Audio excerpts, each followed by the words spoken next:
할렐루야. 우리 서로 잠깐 인사 나누실까요? 사랑하고 축복합니다.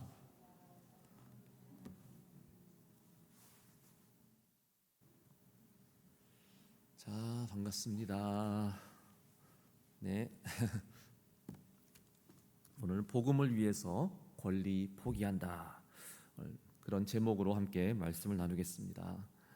자, 엊그제 우리 오산지방 우리 목회자 회의를 참석했습니다. 예배를 드리는데 설교하시는 목사님이 참 평소에는 굉장히 밝아 보이시는 그런 목사님이신데 좀 그날은 좀 어두워 보이시더라고요. 지금 솔직히 우리 목회자들 다 얼굴이 좀 어둡긴 해요. 예. 코로나 바이러스 때문에 교회도 어렵고 참 목회도 힘들다 그렇게 솔직하게 고백을 하시더라고요. 특히 이 말씀이 굉장히 공감이 갔습니다. 요즘은 정말 우리가 뭘 해도 욕먹고 안 해도 욕먹는 것 같습니다. 그렇지 않습니까? 그렇게 말씀을 하시더라고요. 해도 욕먹고 안 해도 욕먹고 어찌할 바를 모르겠다. 굉장히 지금 목회적인 그런 고민과 갈등 겪고 있는 우리 목사님들 참 많이 있어요. 저도 그렇고요, 사실. 그 며칠 전 또 뉴스를 보니까 깜짝 놀랐어요. 저런 게 뉴스에 나올까? 그 안양의 한 교회가 확진자가 나왔는데 그 목사님도 확진자가 되셨더라고요. 근데 이제 보건소에서 목사님에게 이제 보건소로 오시라, 확진됐으니 그렇게 이제 어떤 지시가 갔는데 보건소가 교회에서 뭐 한 300m 거리밖에 안 되는 가까운 데 있었나 봐요. 그래서 목사님이 걸어서 가셨는데 근데 걸어갔다고, 보건소까지 걸어갔다고, 그 짧은 거리 걸어갔다고 그게 뉴스거리에 그렇게 나오는 거예요. 마치 굉장히 뭐 큰 실수를 잘못을 한 것처럼 말이죠. 예. 물론 이제 확진자니까 분명 조심해야 되고 다른 사람들과 거리를 두고 그렇게 해야 되는 건 맞는데 근데 바로 뭐 솔직히 코앞이에요. 코너 한두 번만 돌면은 보건소인데 그걸 뭐 어떻게 가라는 건지, 걸어서 안 가면은 뭐 자동차를 끌고 가라는 건지. 원래 매뉴얼을 보니까 119를 119인가요? 그 응급 그거를 불러서 가라는 거예요. 아 근데 그걸 어떻게 불러? 바로 코앞인데. 목사님도 마스크를 딱 착용하고 본인도 최대한 사람들과 접촉하지 않게 거리를 두면서 조심조심 걸어갔다고 하는데 심지어 보건소에서 날라온 문자에도 걸어서 오십시오라고 그렇게 적혀 있었다고 해요. 그러면 이 목사님이 잘못한 게 뭐가 있을까요? 하나도 없는데. 예? 근데 그거를 왜 톱 뉴스로 막 방송에서 막 뉴스로 그렇게 막 나가면서 이 목사님이 마치 무슨 끔찍한 막 진짜 뭐 바이러스를 막 온전히 막 전파하는 막 이런 사람으로 몰아붙이는 건지, 목사님이니까 아마 그렇게 더 유난히 또 그렇게 콕 집어서 한 거 아닌가 그런 생각이 들었습니다. 솔직히 누구보다 그 목사님이 얼마나 속상하셨을까. 예? 본인은 그냥 하라는 대로 따라서 한 것뿐인데 상식적으로 한 거고 나름 철저하게 잘 지켜서 한 건데 이렇게 오해를 받으니 얼마나 속상하셨을까.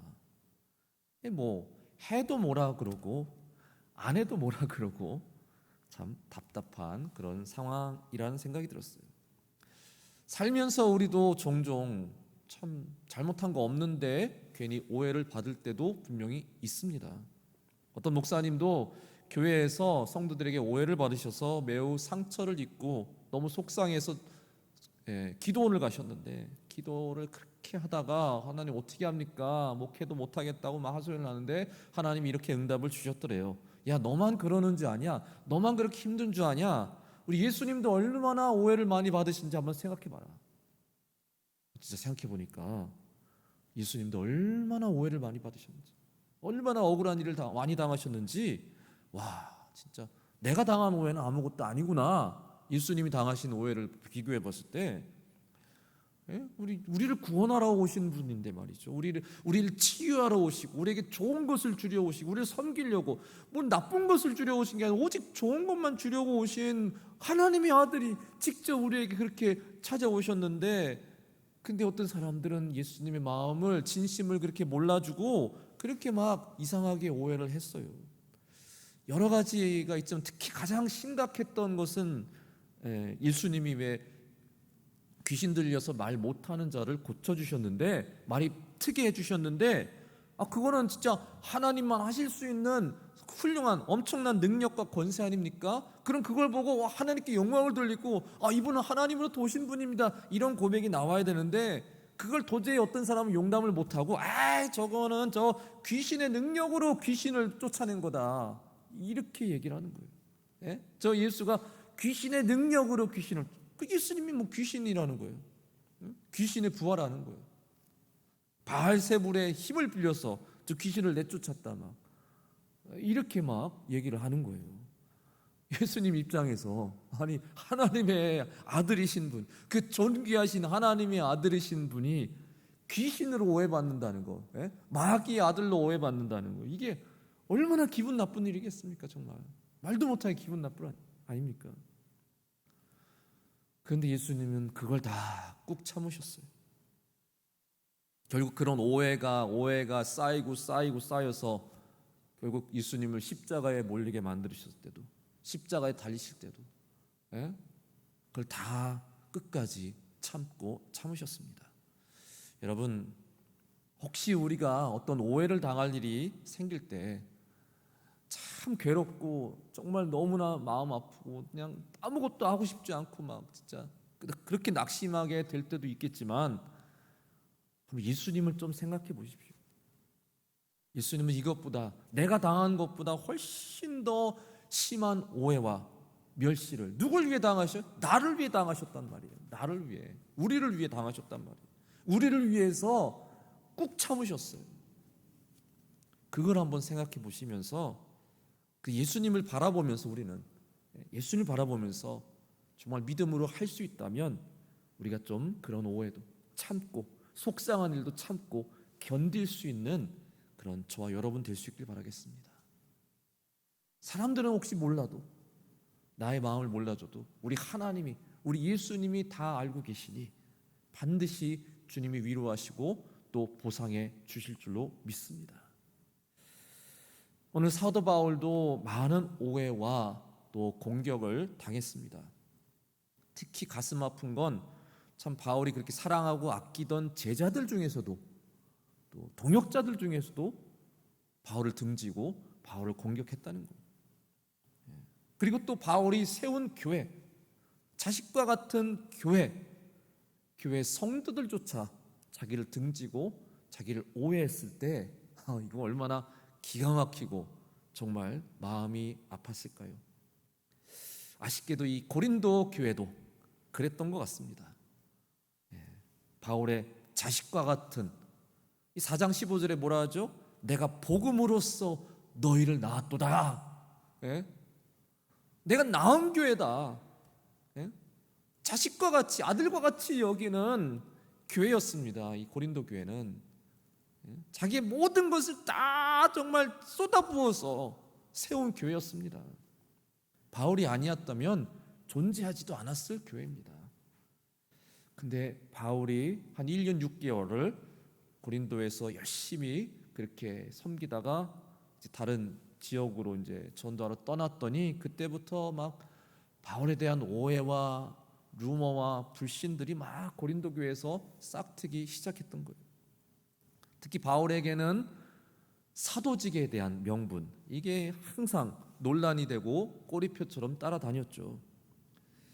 왜 논란이 됐습니까? 왜 사도 바울의 사도직에 대해서 그렇게 계속 논란이 됐습니까? 사람들은 항상 저 바울은 예수님의 12제자가 아니었지 않느냐, 예수님이 공생의 사역을 하실 때 예수님을 쫓던 제자가 아니었지 않느냐, 이게 항상 발목을 잡았어요. 사도의 자격이 사도행전 1장에 나오죠. 가롯 유다의 공백을 채울 사도를 한 명 더 뽑아야 되는데, 베드로가 그 자격 조건에 대해서 이렇게 말합니다. 요한의 세례부터 우리 가운데서 올려져 가신 날까지 주 예수께서 우리 가운데 출입하실 때 항상 우리와 함께 다니던 사람 중에 하나를 세워. 예수님께서 공생의 기간 동안에 예수님을 직접 만나고 예수님을 직접 따르고 예수님의 가르침을 직접 받은 사람이 바로 사도의 자격이 된다, 이렇게 말했어요. 근데 바울은 그 자격에 해당되지가 않죠. 예수님 공생의 사역 때 따라다니지 않았어요. 오히려 아마 더 방해하고 적대하고 아마 그랬을 거예요. 근데 사도 바울은 어땠습니까? 나중에 부활하신 예수님을 다메섹 도상에서 직접 만났어요. 만난 것 정도가 아니고 예수님께서 직접 바울을 당신의 일꾼으로 택하셨단 말이에요. 예수님은 그때 예수님을 보고 막 거의 막 눈이 멀고 정신을 막 잃어가던 바울을 돌보던 선지자 아나니아에게 예수님이 이렇게 말씀하셨어요. 이 사람은 내 이름을 이방인과 임금들과 이스라엘 자손들에게 전하기 위해 택한 나의 그릇이다. 이건 뭐 바울은 바로 사도다라고 말씀하는 거랑 마찬가지 아닙니까? 옛날 이스라엘에서는 어떤 주장이 진실로 받아들여지기 위해서는 두 사람 이상의 증인이 꼭 나와야 됩니다. 오늘 새벽 기도에도 아마 그 말씀 나눴던 것 같아요. 예수님이 자신이 세상의 빛이다 이렇게 말씀하셨을 때 바리새인들이 혼자 주장하는 걸 누가 믿냐고 막 이렇게 반박을 했었어요. 예수님께서 나 스스로 증인이고 또 내 아버지께서 증인이시다, 이렇게 또 말씀을 하셨습니다. 사람들은 항상 두 사람의 증인이 나와야 그거를 진실로 믿겠다. 혼자서 증언하면 진실로 받아들이기 어렵다는 거예요. 근데 사도 바울이 자기 혼자서 내 예수님 분명히 만났어. 나는 부활하신 예수님 분명히 만났고 예수님이 나에게 사도직을 주셨어. 혼자 증언하면 이게 성립이 안 돼요. 근데 아나니아가 증인이란 말이에요. 선지자 아나니아가 예수님이 바울에게 직접 얘기하셔도 되는데 아나니아에게 얘기하신 것은 두 사람이 증인이 돼서 이 바울이 분명히 사도라는 그것을 진실되게 말씀하신 거예요. 그러니까 바울이 결코 그걸 꾸며내거나 뭐 만들어내거나 거짓 증언한 게 아니고요. 그는 분명 예수님으로부터 직접 사도의 직분을 임명을 받은 사람입니다. 본문 1절에서도 바울이 자신의 사도직의 정통성에 대해서 다시 언급을 하죠. 내가 자유인이 아니냐, 사도가 아니냐, 예수 우리 주를 보지 못하였느냐, 나는 분명히 예수님을 봤다. 그리고 주 안에서 행한 나의 일이 너희가 아니냐. 두 가지를 여기서 얘기해요. 주장해요. 바울은 분명 자신이 부활하신 살아계신 예수님을 직접 봤다, 그렇게 주장하고 있고, 또 한 가지는 너희가 나의 열매다, 너희가 나의 증인이다. 이 고린도 교회 말로 사도 바울이 맺은 복음의 열매이기 때문에 너희가 나의 증거다라고 그렇게 이야기하고 있습니다. 2절에 더 구체적으로 말하죠. 다른 사람들에게는 내가 사도가 아닐지라도 너희에게만큼 내가 사도 아니냐. 나의 사도됨을 주 안에서 인친 것, 확증된 것이 바로 너희 아니냐. 너희가 나의 증거다. 혹시 어느 누가 바울의 사도직에 대해서 의심한다고 할 때 그래도 바울은 고린도 교회 성도들을 믿고 나를 위해서 좀 증언해달라, 그렇게 정말 뭔가 부탁할 수 있고 믿을 만한 바로 그런 사람들이 고린도 교회 너희들 아니냐. 바울은 정말 고린도 교회를 믿고 이렇게 사역을 하는데, 근데 고린도 교회 성도들조차 바울의 사도직을 의심하면 도대체 바울은 이걸 어떻게 하느냐. 개인적으로는 진짜 너무 서운하다, 아마 이렇게까지 얘기하는 것 같아요. 사랑하는 성도 여러분, 우리도 지금 진짜 누가 뭐래도 참 우리의 신앙에 있어서 많은 힘들고 어려운 그런 시기를 겪고 있습니다. 직장에서도 눈치 보이고, 또 공기업 또 공무원들도 엄청 눈치 보이고, 학교 뭐 어린이집 유치원 다 눈치 보이고, 다 어렵잖아요. 우리 목사들도 힘들고. 그 목사님 그런 얘기 하시더라고요. 어떤 성도님이 목사님 코로나 때문에 사역이 줄어들었으니 편하시겠어요? 이렇게 얘기했대. 편하시겠대. 그래서 편하시겠다. 그게 아니라고. 예? 오히려 안 하니까 더 힘들대. 예? 못 하니까 더 괴롭다고. 예? 다 마음이 지금 힘든 그런 상황인데, 우리가 별거 아닌 것 같고 괜히 서로 트집 잡고 뭐 허물을 들춰내고 괜히 서로 비꼬고 또 비방하고 절대로 이래서는 안 된다는 거예요. 사도 바울도 개인적으로 너무 섭섭했고, 누구보다도 고린도 교회 성도들이 나를 지원해주고 나를 밀어주고 정말 나와 협력해 줄 줄 알았는데, 그런 뭐 루온비어에 그런 루머에 그냥 휩쓸려서 오히려 사도를 의심하고, 야, 우린 영적 가족 아닙니까? 우린 주 안에서 하나 아닙니까? 진짜 누구보다도 우리는 서로 믿고 신뢰해야 하는 관계인데, 이 세상에서 믿을 만한 사람이 누가 있겠어요, 정말? 예? 우리 이 교회 안에서 우리가 만나게 된 것, 우리가 주 안에서 함께 신앙생활하게 된 것, 하나님의 뜻이고 하나님의 계획이고 하나님께서 서로에게 귀한 동역자로 붙여주신 거고, 정말 우리가 마지막까지 우리가 서로 믿을 만한 사람들, 이 세상에서 정말 믿을 만한 사람들은 우리 성도님들 뿐이에요. 그런 신뢰가 우리에게 이루어져야 되고, 이 어려운 때는 더더욱 그런 신뢰가 두터워져야 될 때라는 사실입니다.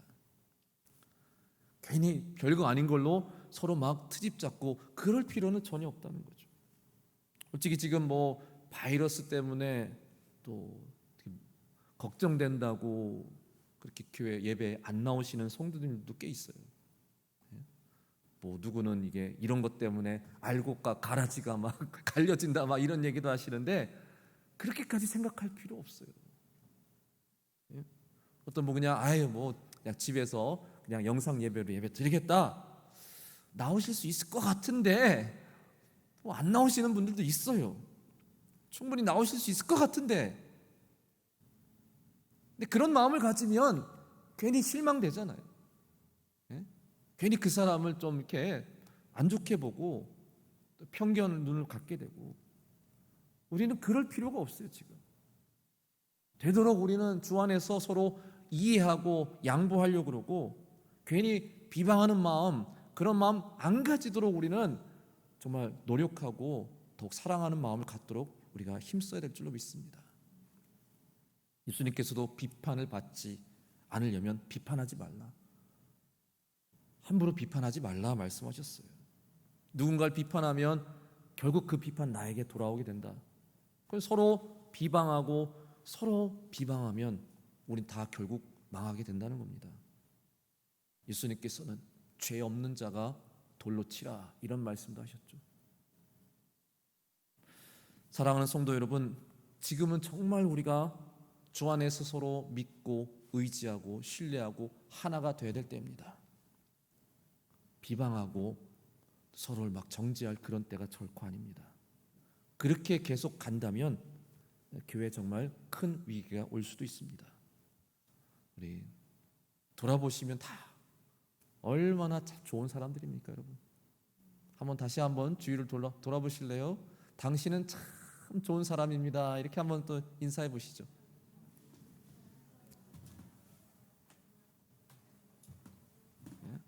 이제 이 세상에 누굴 믿겠어요, 진짜. 우리 성도들을 믿어야지. 목사님들을 믿어주시고 성도님들 믿어주시고. 나의 이 믿음 세상 사람들은 이해를 못하지만 이걸 이해해 주는 사람들은 우리 서로 성도들밖에 없잖아요. 우리 정말 이분은 다, 이 교인들은 나에게 너무나 정말 귀한 동역자, 귀한 사람이라는 것, 다시 한번 우리가 서로 좀 깨닫고 우리가 서로 믿음으로 합력하여서 이 어려운 시기를 잘 극복해 나갈 수 있는 우리 오산중앙 우리 가족 여러분 모두가 될 수 있기를 주님의 이름으로 간절히 축원합니다. 사도 바울이 고린도 교회에 얼마나 헌신적이었는지는 의심할 여지가 없습니다. 그는 자신의 모든 것을 다해서 고린도 교회를 세웠고 또 교인들을 막 믿음 성장시키는데 정말 1년 반을 최선을 다했습니다. 그렇게 해서 그 복음에 불모지었던 고린도에 교회가 생기고 마게도냐, 유럽에 정말 선교 기제 역할을 하는 훌륭한 교회가 세워지게 되었습니다. 근데 바울이 정말 또 속상했던 게, 어떤 사람들은 바울이 이렇게 열심히 전도하고 또 교회를 여기저기 가서 세우는 게 다 자기 이익을 추구하려고 하는 일이다, 이런 얘기까지 하는 거예요.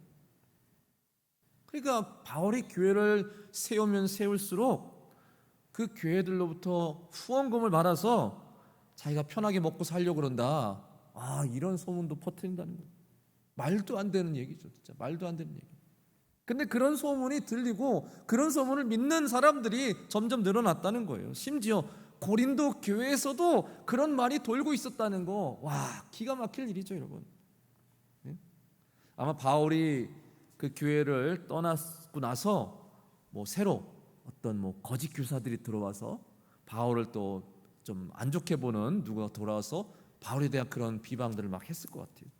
근데 바울을 교회 창립 때부터 알던 성도들은 흔들리지 않았겠지만 중간에 들어왔던 우리 교인들은 또 그 얘기를 듣고 막 혼란스럽고 이렇게 휩쓸리고 아마 그런 일이 있었던 것 같습니다. 바울이 자신의 결백을 이렇게 주장해요. 3절에 나를 비판하는 자들에게 변명할 것이 이것이니 우리가 먹고 마실 권리가 없겠느냐. 먹고 마실 권리가 없겠느냐. 지금 인간적으로 바울이 그렇게 교회를 세우는데 열심히 공을 들였다면 솔직히 교회에서 조금씩 도와주는 것도 그거 그 정도는 할 수 있는 거 아니에요, 솔직히. 예? 우리 바울, 정말 사도 바울께서 우리 교회를 얼마나 사랑하시고 얼마나 헌신적으로 이 교회를 세우는데 공을 들이시고 정말 진짜 그랬으면 우리가 사도 바울의 그 전도 여행을 위해서 조금씩 후원합시다, 충분히 할 수 있는 거거든요. 근데 사도 바울은 1절 받지 않았어요. 1절 어떤 후원금도 받지 않았습니다. 그리고 고린도 교회를 세울 때도 이 고린도에 와서 바울이 누굴 만나죠, 여러분? 아주 훌륭한 동역자 누굽니까? 브리스길라 아굴라 부부를 여기서 만나게 되죠. 만났는데 또 알고 보니까 서로 생업이 같은 거예요. 어떤 생업이죠? 천막 만드는 일. 바울도 천막 만드는 일을 했어요. 이 부부가 원래 로마에서 살다가 무슨 어떤 일로 고린도로 이사를 와서 여기서 사업을 다시 시작하려고 하는데 바울을 만난 거예요. 생업도 같으니까 그런 같이 동업합시다. 그 바울의 복음에 완전히 부부가 매료되고 또 같이 또 동업을 하면서 그렇게 일을 하면서 또 바울도 돈을 벌었어요. 멀리서 여기 고린도까지 와서 정말 동전 한 푼 없는 빈털털이었는데 이 부부와 같이 천막을 만들면서 그래도 부족했던 선교 비용을 조금씩 충당을 하기 시작했습니다. 피곤할 텐데 그렇게 일하다가 저녁엔 또 가서 열심히 또 말씀 가르치고 또 주말엔 좀 쉬면 좋겠는데 그때도 회당 가서 열심히 복음 전하고 설교하고 또한 성경 공부시키고 그렇게 해서 교인들을 훈련시키고 가르쳐서 고린도 교회를 세웠어요. 1절 교회와 성도들로부터 어떤 후원을 받지 않았습니다. 자신이 직접 일을 하고 얻어지는 수입으로, 그러니까 자비량으로 그렇게 선교를 하고 교회를 세웠다는 거예요. 그럼 얼마나 또 부족할 때도 있었고 넉넉지 못할 때도 있었고 굶주릴 때도 있었고 편한 길을 갈 수도 있는데 사도 바울은 굳이 어려운 길로 가려고 했어요. 우리가 먹고 마실 권리가 왜 없겠느냐? 왜 없습니까? 솔직히 인간적으로 바울이 자신이 세운 교회들한테 조금씩 후원만 받았어도 아마 크게 부족함 없이 그렇게 사역을 잘 했을 겁니다. 근데 1절 받지 않고 준다 해도 다 거절했어요. 왜 그랬냐면은 바울이 교회에 손 벌린다 이런 얘기 안 들으려고. 바울이 진짜 막 그리스도를 위해서 막 일하는 게 아니고 그냥 재물에 욕심이 들어가지고 막 그렇게 하는 거다, 이런 소리 혹시라도 들릴까봐 후원받는 유혹을 그냥 꾹 참고 하나도 안 받았다고 해요. 그런 상황에서 바울은 이 고린도 교회가 나를 오해할 그런 입장은 전혀 아니다라고 지금 고린도 교회 따끔하게 얘기를 하고 있어요. 고린도 교회를 세우고 고린도 교회를 세워 나갈 때 자기는 하나도 고린도 교회에서 받은 게 없다라고. 그래, 고린도 교회가 자기에 대해서 오해할 만한 소지가 뭐가 있겠느냐 말이에요. 고린도 교회 성도들만큼은 자기 이런 진심을 정말 누구보다도 이해해 주리라고. 내가 어떤 돈 욕심 때문에 어떤 재물의 욕심 때문에 내가 선교 사역하고 나 이런 사람 절대 아니라는 거. 난 그저 오직 복음 전파를 위해서 한 영혼 구원을 위해서 내가 일하는 거. 그 진심은 고린도 교회가 누구보다도 알아줄 거라고 생각했는데 고린도 교회도 이런 걸 오해를 하고 있었다는 것. 야, 믿는 도끼 발등 찍힌다. 아마 그런 기분이었던 것 같아요. 예. 고린도 교회가 또 상당히 큰 규모의 교회가 됐잖아요. 다른 교회들보다 그래도 굉장히 큰 교회가 성장을 했어요. 어느 교회들보다도 충분히 바울을 도울 수 있는 입장이었고, 또 심지어 작은 다른 어려운 교회들도 후원하고 도울 수 있는 그런 중대형 교회로 성장했는데 그렇게 안 했어요. 고린도 교회가. 이 고린도 전서랑 후서를 또 읽어보시면 이제 사도 바울이 3차 전도 여행을 하면서 예루살렘 교회가 엄청난 핍박을 받고 있다. 첫 번째 교회, 우리 모 교회라 할 수 있는 그 예루살렘 교회가 엄청난 핍박을 받아서 교인들이 지금 굉장히 곤경에 처해 있어. 그러니까 사도 바울이 여러 교회들에게 알려서 우리 조금씩 후원금을 모아서 좀 예루살렘 교회를 좀 도웁시다.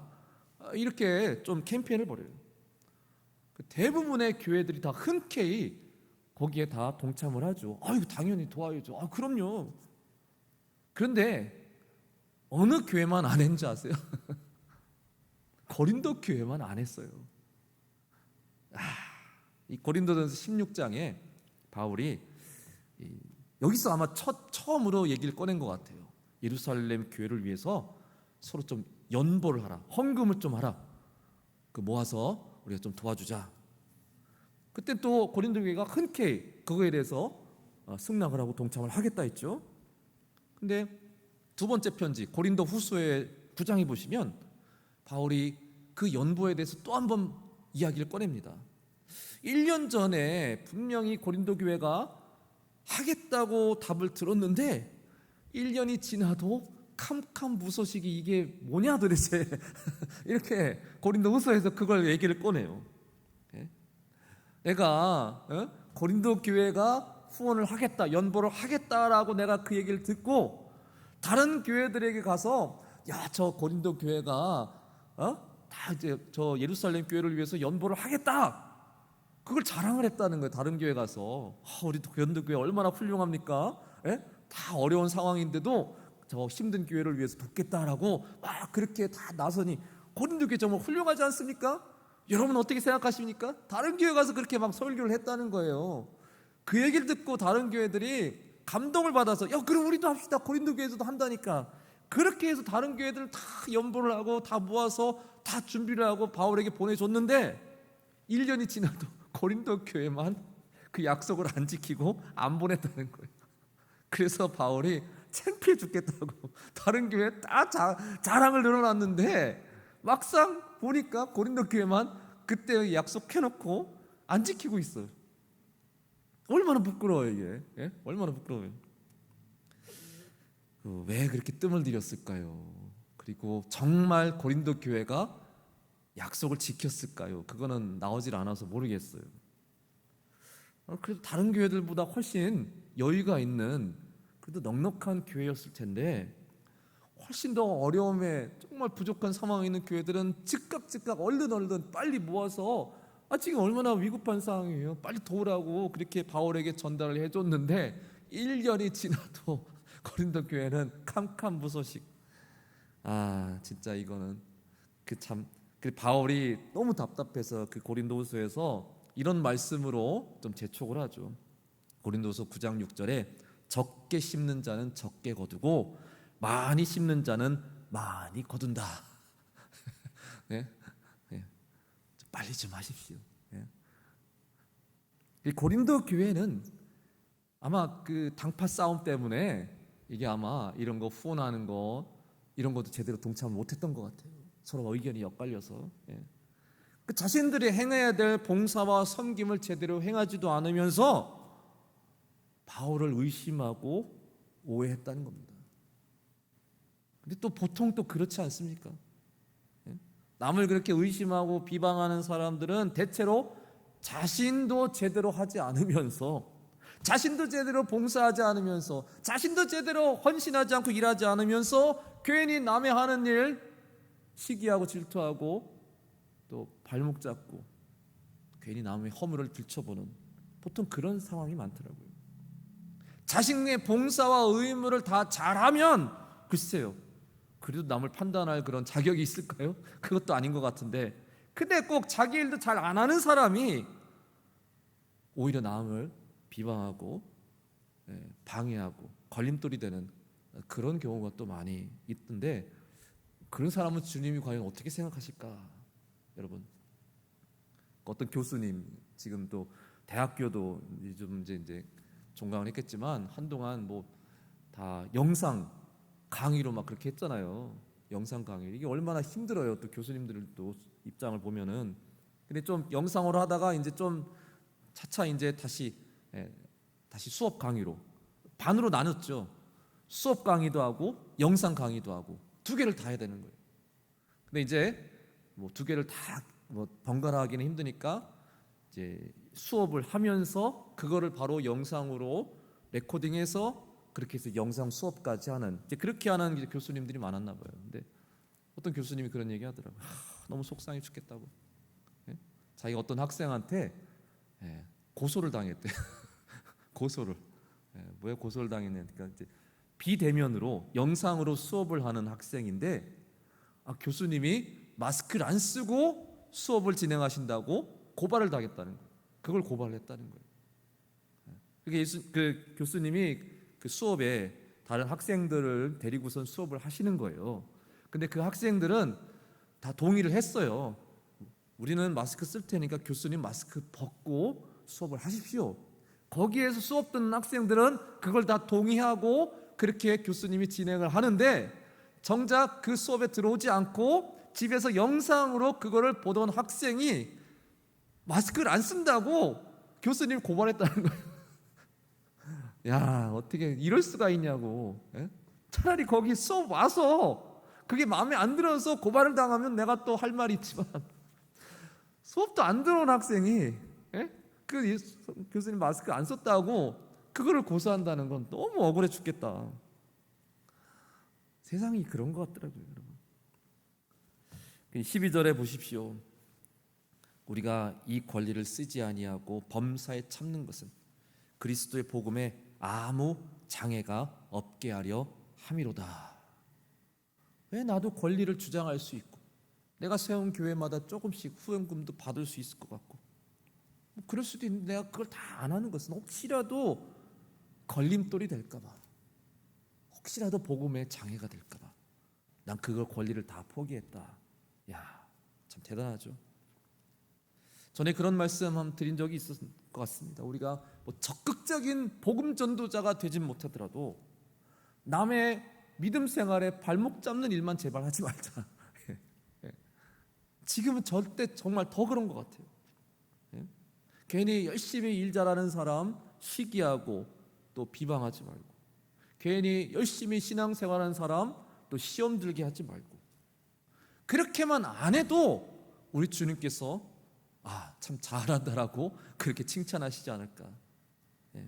우리는 정말 이 교회 안에 있는 모든 성도들이 제발 어떤 일에도 서로 시험 들지 않고 믿음을 끝까지 잘 지키고, 우리가 주 안에서 믿음으로 다 하나가 되어서 한 영혼도 놓치지 않고 다 하늘나라 천국 가는 것, 그것도 우리가 정말 잘해야 된다고 생각합니다. 한 사람도 놓치지 않는 것. 우리가 지금 이렇게 서로 격려하고 힘을 합쳐도 지금 모자랄 판에 별거 아닌 걸로 서로 비방하고 다투며 분열을 초래하는 것은 결국 우리가 다 같이 망하는 지름길이 되고 만다는 것이죠. 자, 우리가 먹고 마실 권리가 없겠느냐? 여러분, 저와 여러분도 정말 우리 주님을 위해서, 우리의 믿음을 위해서, 복음 전파를 위해서 희생하고 포기한 것들이 얼마나 참 많습니까, 여러분?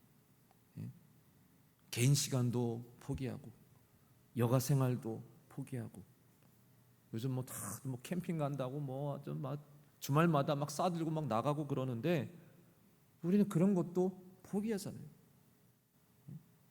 마음대로 뭐 친구들 이웃들 만나지도 못하고 뭐 했다 하면 또 술자리 술파티 이런 데 막 우린 또 그런 데 휩쓸려 갈 수도 없고 누가 나에게 욕을 하면 나도 시원하게 그냥 막 욕을 날려주고 싶은데 그래도 믿는 사람이라서 교회 다닌 사람이라서 또 그렇게 못하고 참아야 되고 사업할 때도 인간적으로 좀 편법도 써볼 수 있고 좀 부정한 방법으로 좀 더 많은 돈을 이익을 벌 수도 있을 텐데도 다른 사람들은 다 그렇게 하지만 그래도 우리는 그리스도인이니까 참고 인내하고 세상 사람들처럼 그렇게 마음껏 권리를 누리며 살 수도 있겠지만 우리가 정말 예수를 위해 많은 것을 희생하고 많은 것을 포기한 사람들 바로 저와 여러분들입니다. 그러니까 우리도 혹시 조금 뭔가 서로 허물이 보일지라도 그래도 그냥 잘 덮어주고 잘 용납하고 여기까지 우리 꾹 참고 여기까지 인내하고 여기까지 온 게 얼마나 대단한 겁니까? 주님께서도 우리를 그렇게 용서하고 사랑해 주고 계시는데 앞으로도 저와 여러분 조금 더 인내심을 갖고 좀 더 마음을 넓히고 서로 사랑하고 서로 허물을 덮어주고 서로 이해하는 그런 우리 믿음의 동역자들이 다 될 수 있기를 주님의 이름으로 간절히 소망합니다. 말씀을 마치겠습니다. 사랑하는 성도 여러분, 우리 신앙생활하면서 참 오해받는 일도 종종 생길 수가 있습니다. 나는 정말 주의 일을 최선을 다해 성심껏 선한 마음을 갖고 열심히 일을 하는데 나의 그런 마음, 나의 진심이 오해받을 때도 있다는 것입니다. 갈라디아서 6장 9절에 이렇게 말씀하죠. 우리가 선을 행하되 낙심하지 말지니 포기하지 아니하면 때가 이름에 거두리라. 다 그래요. 열심히 정말 좋은 일 하는데 그것도 뭐라고 하는 사람들이 있어요. 하지만 거기서 낙심하고 포기하면 안 된다라고 분명히 말씀합니다. 끝까지 인내하고 참으면 반드시 좋은 열매를 거둘 것이고 또 누구보다 우리 주님께서 우리의 마음, 우리 진심을 잘 아시고 꼭 갚아 주실 거라고 말씀하십니다. 그리고 우리도 괜히 남을 함부로 의심하거나 정죄하거나 오해하는 마음을 갖지 않기를 바라겠습니다. 교회 안에서 서로를 비방할 거리는 거의 없습니다. 정말 그래서도 안 됩니다. 자신도 제대로 하지 않으면서 또 남을 비방하는 그런 일은 더더욱 없기를 바라겠습니다. 야고보서 4장 11절에 보시면 형제들아 서로 비방하지 말라. 입법자와 재판관은 오직 한 분이시니 능히 구원하기도 하시며 멸하기도 하시느니라. 너는 누구이기에 이웃을 판단하느냐. 건전한 비판도 물론 건전한 지적도 물론 필요하지만 근데 보통 대부분의 지적과 비판은 유익하기보다는 파괴적입니다. 누군가를 내가 지적하고 비판하기 전에 먼저 성경을 좀 읽어보시기 바랍니다. 정말 먼저 성경을 한 10장 정도만 읽어보세요. 내가 그를 비판할, 내가 그를 정죄할 자격이 있는가. 한 성경 한 10장 정도는 한번 읽어보십시오. 그럼 성경에서 분명히 답을 줄 것입니다. 또 기도하시기 바랍니다. 무릎 꿇고 남을 판단하고 비판하기 전에 먼저 무릎 꿇고 하나님께 기도해 보시기 바랍니다. 내가 그 사람을 지적할, 판단할 내가 자격이 됩니까? 아마 그렇게 하면은 보통 그 사람을 판단하고 미워할 마음은 아마 다 싹 사라지지 않을까 생각이 듭니다. 자, 바울은 복음을 위해서 자기 권리도 포기하고 자기 삶 다 바쳤던 사람입니다. 하나님은 바울과 같이 이렇게 자기 권리마저도 포기하면서 정말 신앙생활하는 주의 복음을 전하는 자들을 얼마나 기뻐 여기실까요? 그를 얼마나 존귀하게 여기실까요? 참 이 어려운 시대에 더욱더 저와 여러분 바울의 그 신앙 잘 본받아서 꼭 참고 인내하고 우리 함께 믿음의 승리를 이룰 수 있는 저와 여러분 오산중앙 모든 성도들 다 되시기를 주님의 이름으로 간절히 축원합니다.